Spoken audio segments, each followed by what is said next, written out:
You have a chance to see some world-class pieces. The Honolulu Museum of Art is home to many fascinating art installations. Yeah, and today we take a closer look at some of the in-gallery art called The Joyful Return. Part of the Joyful Return at the Honolulu Museum of Art is the Reflect exhibit, and you can see some great pieces of work in here. I am with Catherine Whitney to find out more about Reflect. Thanks so much for having us out. Thank you for coming. We're very excited to have the show and to have you guys here and everybody else from town to come visit.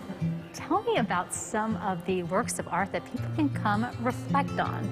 Yeah, we have some really prominent works here by Robert Rauschenberg, Andy Warhol, Nam June Paik, Satoru Abe, Kapolani Landgraf, Helen Frankenthaler. So more than half of the works are women and artists of color. So it's, you know, really, really prominent names all together.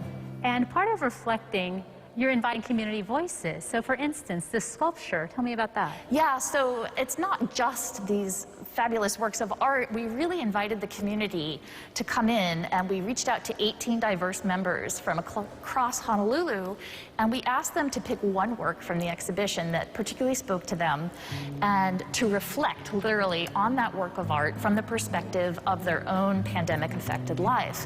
What does this mean to you? How does this make you feel? And the point is that our community is very important at the museum. You know, you can have art, but if you don't have the community here, we really need to interpret these things together, and there is no one way to interpret a work of art, and so we have these community reflections both online and on our labels. And you can come listen to that, and different art speaks to different people. For instance, you have everything from this sculpture to more of what this looks like. A house over here? Right. So the Satoru Abe was reflected on by Solomon Enos, who's a Hawaiian-born artist here. And then for this one, Gabriella Simpson is an art therapist from Hawaii who worked in New York during the pandemic. And she was really taken by this because she said sometimes when she talks to her patients that the house can sort of be this symbol for the self. And she loved this play of the large realistic painting with this three-dimensional house that's open, like you can enter, but then you try to, and it's very difficult. So this kind of symbology of open doors being welcoming, but then being confusing during this difficult time was really pronounced to her. And what other reflections spoke to you? You know, there are so many. It really depends on my mood. Robert Rauschenberg is an artist from mid-20th century who, he actually had dyslexia and had struggles as a child in school, but he talked about how words moved on the page, and he developed this new kind of collage-like form of seeing art with pasting and collaging real objects from life with his painting, and developed this whole technique almost based on his disability. So he worked through that and became this very important visionary of the 20th century. As far as community voices go, anything in particular stand out to you? Yeah, and one of the really remarkable ones was by Dr. Kristen Shawley.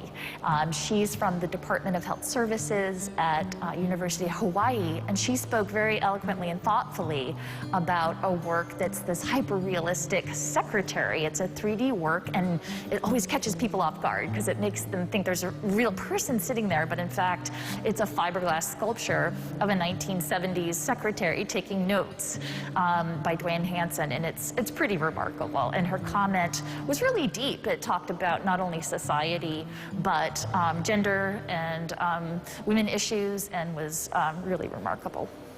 And one great reflection is from Dr. Kristen Shawley, and she's here today. We're going to go check out the exhibit and why it speaks to her. Let's go meet her. All right, here we are in the other gallery with Dr. Shawley now, and I want to find out why this work speaks to you. The secretary was my first choice in terms of talking about her and reflecting on her. She's a piece that I had a chance to see in the museum probably a few years back when she was on display. She represents to me an era gone by in terms of an era when women were still very active in the workforce, but their roles were somewhat confined and a little more scripted.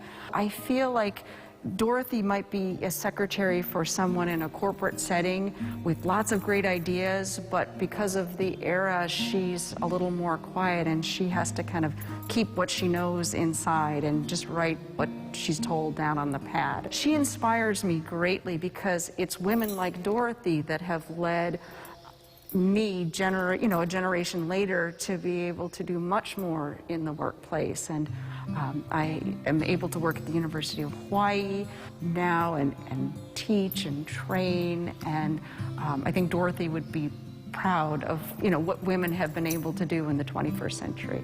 Well, thank you, Dr. Shally, for coming and sharing with us. And everyone watching can come check out the Reflect exhibit as part of Joyful Return and learn more about the community voices. Thank you so much. Thank you, too. It's very interactive. You can get the headsets and listen in on the different voices and hear those personal stories, excuse me, about the different effects of the artworks from more than a handful and dozen of community voices. Yeah, pretty cool. And I like hearing their takes on what the art means to them and their reflections of it. Exactly. It's also personal how we look at art, so you can see something so differently as Exactly. well. And like how she said, it depends on her mood. Right. When you were like, oh, which one stood out to you? She's like, oh, well, it depends on my mood.